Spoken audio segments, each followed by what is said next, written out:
بسم اللہ الرحمن الرحیم۔ السلام علیکم ورحمۃ اللہ وبرکاتہ۔ ناظرین، میں ہوں آپ کا ہوسٹ حافظ محمد مامون اصغر اور پیس ٹی وی اسٹوڈیو سے آپ کو خوش آمدید کہتا ہوں۔ پچھلے پروگرام میں ہم سیکھ رہے تھے سورۃ الواقعہ، اور ہم ایک نئے اور دلچسپ انداز میں سیکھ رہے ہیں کہ آیات کا ایک دوسرے کے ساتھ ربط کیا ہے، اور ہم نے سورت کے بارے میں جانا اپنے شیخ سے کہ ہمیں سورت کو پہلے ڈیفرنٹ پیراگرافز میں ڈیوائیڈ کرنا ہے، اور پھر ان پیراگرافز کا ایک دوسرے کے ساتھ لنک جب ہم سمجھیں گے تو یقیناً سورت کو سمجھنے میں ہمیں بہت آسانی ہوگی۔ ہمارے ساتھ اسٹوڈیو میں پہلے کی طرح موجود ہیں پروفیسر خلیل الرحمن چشتی صاحب۔ چشتی صاحب آپ کو خوش آمدید کہتے ہیں۔ چشتی صاحب، پچھلے پروگرام میں اصحاب الشمال کی جہاں بات ہو رہی تھی تو تھوڑی سی تشنگی رہ گئی تھی، ہمیں پتہ ہونا چاہیے کہ کون کون سے گناہ ہمارے اندر آ جائیں تو اس وجہ سے اللہ تعالیٰ ہمیں معاف فرمائے، دوزخ کی طرف بھی جا سکتے ہیں، اللہ تعالیٰ ہم سب کو محفوظ فرمائے۔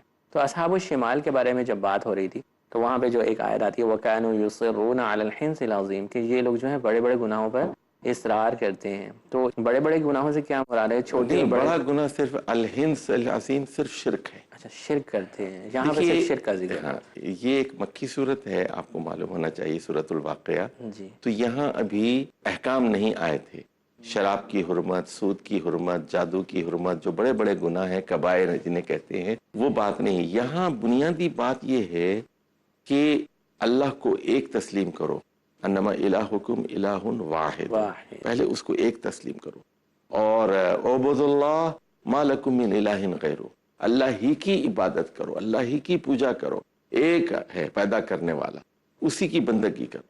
اور دوسری چیز یہ، آخرت کو مان لو، آخرت کو تسلیم کرو، یہ ہے مطالبہ۔ یقیناً انسان گناہ کی طرف اسی وقت لپکتا ہے کہ جب آخرت کا ایک تصور جو ہے وہ اس کے ذہن میں دھندلا ہو جاتا ہے اور بلر ہو رہا ہوتا ہے، اس کو نظر نہیں آ رہا ہوتا، اور شیطان اس کو مزین کر کے برائی دکھا رہا ہوتا ہے، اور آخرت کا جو یقین ہے وہ ختم ہو رہا ہوتا ہے۔ اس سے آگے اگر ہم چلتے ہیں تو بات یہ ہو رہی ہے کہ وہ لوگ یہی کہہ رہے ہیں وَكَانُوا يَقُولُونَ أَإِذَا كُنَّا تُرَابًا وَعِظَامًا أَإِنَّا لَمَبْعُوثُونَ، تو انہوں نے یہ کہا ہے کہ ہمارے باپ دادا یا ہم لوگ کیسے دوبارہ سے زندہ ہوں گے۔ کیا آج کل کے دور میں کچھ لوگوں کا ایسا عقیدہ ہے، یا یہ عقیدہ ذہن کے اندر کہیں بیٹھا ہوا ہوتا ہے کہ قیامت نہیں آئے گی یا دیکھیے، موت کے بعد اس زندہ نہیں؟ وقت مغربی دنیا کی اکثریت کسی خدا اور مذہب کو نہیں مانتی، بلکہ دنیا کی 50% سے زیادہ آبادی عیسائی ہے، لیکن مذہب کے خانے میں وہ اپنا نام عیسائی لکھوانا پسند نہیں کرتے، اور وہ کہتے ہیں کہ ہمارا کوئی مذہب نہیں، مذہب نہیں۔ لامذہب ہے۔ تو ایک بہت بڑا مسئلہ ہے۔ دیکھیے، جب آدمی آخرت کو تسلیم کر لیتا ہے، جنت اور دوزخ کو مان لیتا ہے، جزا اور سزا کو تسلیم کر لیتا ہے، پھر کیا ہوتا ہے؟ وہ نیکی کا کام کرتا ہے، برے کاموں سے بچ جاتا ہے۔ لیکن اگر وہ فرض کیجیے آخرت نہیں ہے، جی تو میں کیوں نہ رشوت لوں، کیوں نہ سود کھاؤں، کیوں نہ شراب پیوں، کیوں نہ قتل کروں؟ ہے ہی نہیں نا۔ اگر آخرت نہیں ہے، why should I یعنی control myself؟ صحیح۔ اگر آخرت نہیں ہے، سزا نہیں ہے، تو میں آپ کو قتل کر کے آپ کے پیسے کیوں نہ چھین لوں؟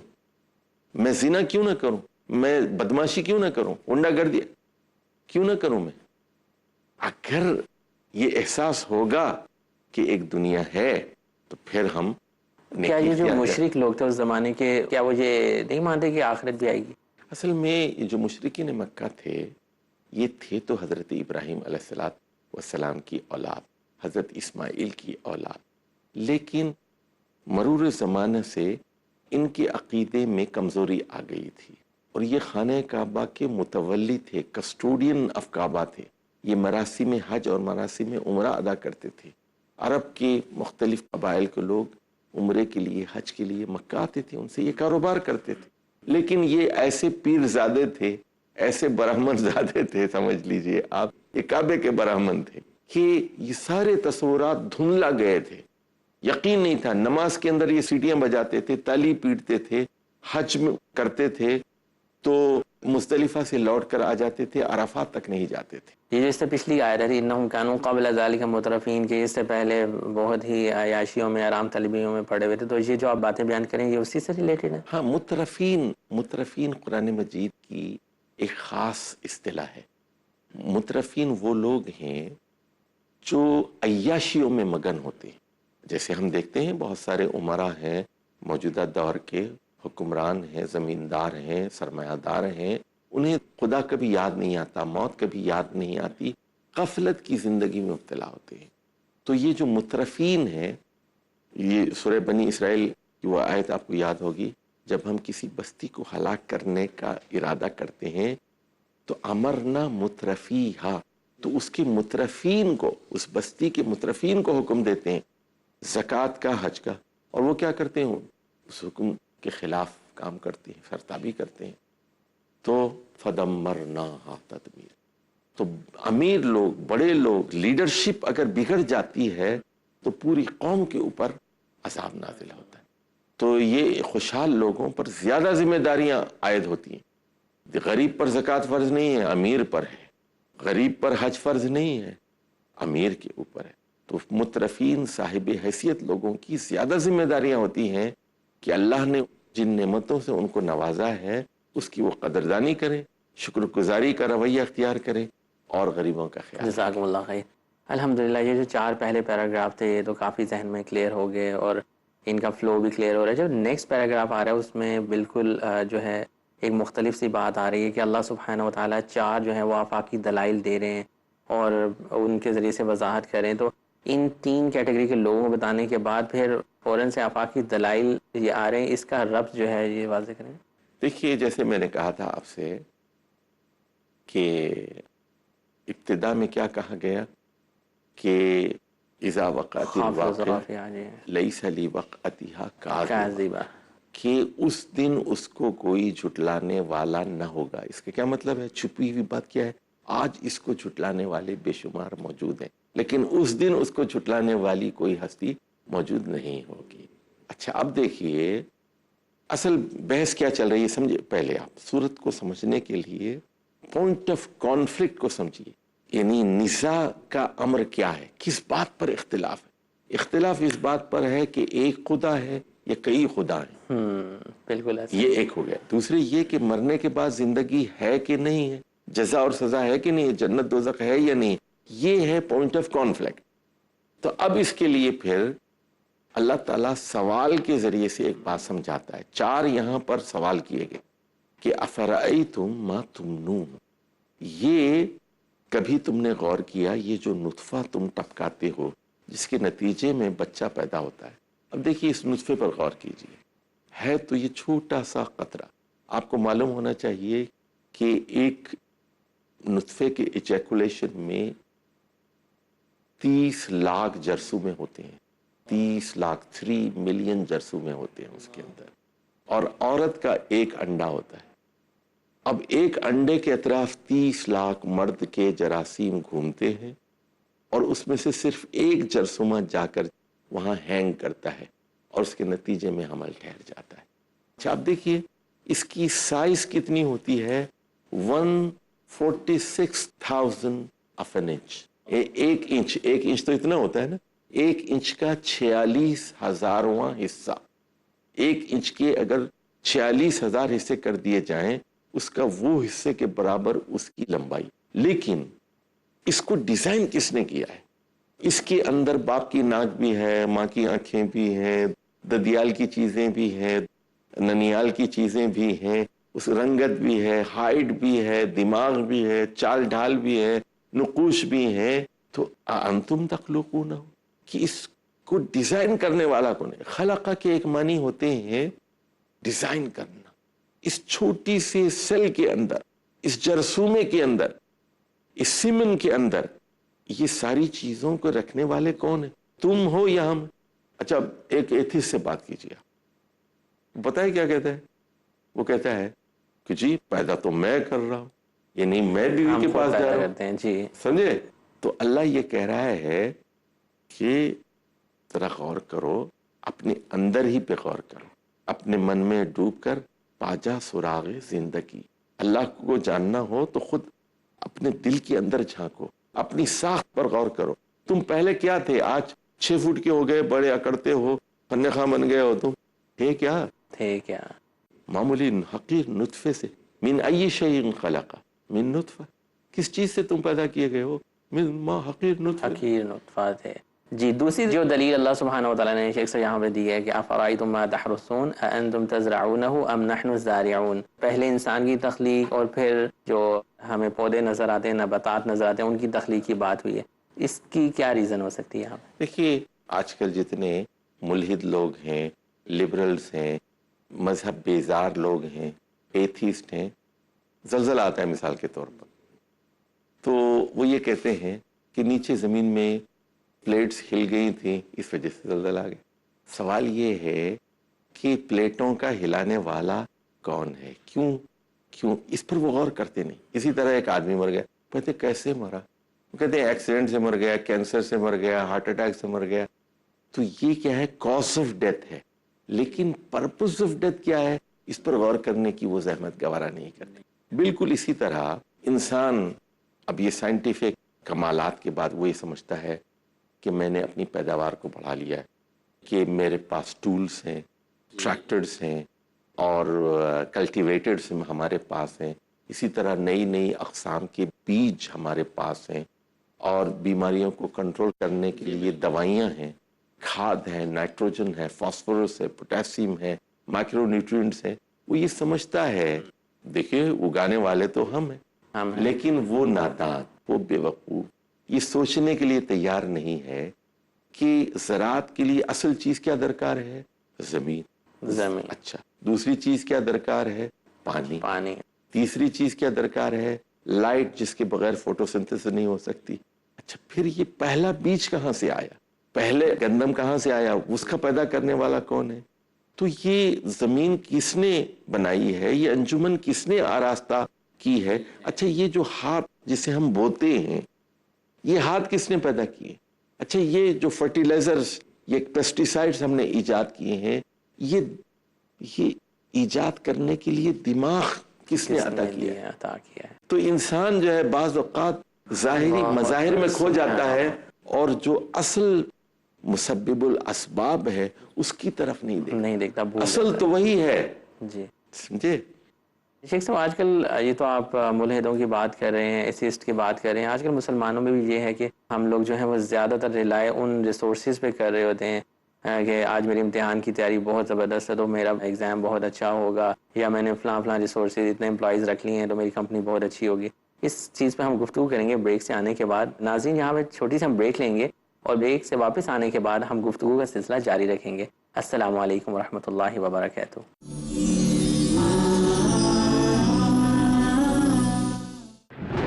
رب کا عظیم تحفہ انسانوں کے لیے موجود ہے گھروں میں قرآن کھولیے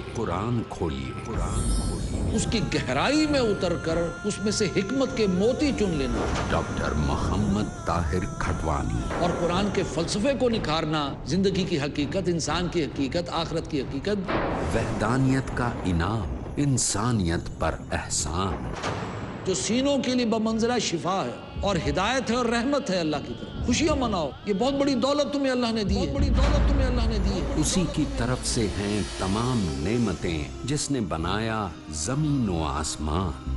تحفہ رحمان، ہر اتوار شام 5:30 بجے اور دوبارہ رات 12 بجے انڈیا میں پیس ٹی وی اردو پر۔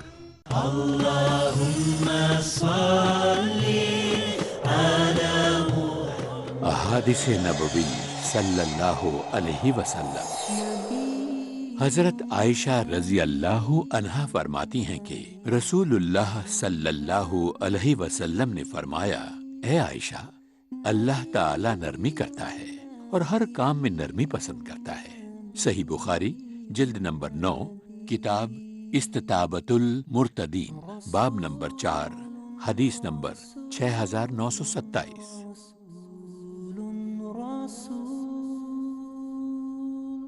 جھوٹ کا اندھیرا کتنا ہی گہرا کیوں نہ ہو، سچائی کی ایک کرن سے مٹا دینے کے لیے کافی ہے۔ ہر پہلو، ہر نظریہ، ہر نقطہ سچ کا، ہر دم، ہر پل، ہر لمحہ سچ کو پیش کرنے کی جستجو۔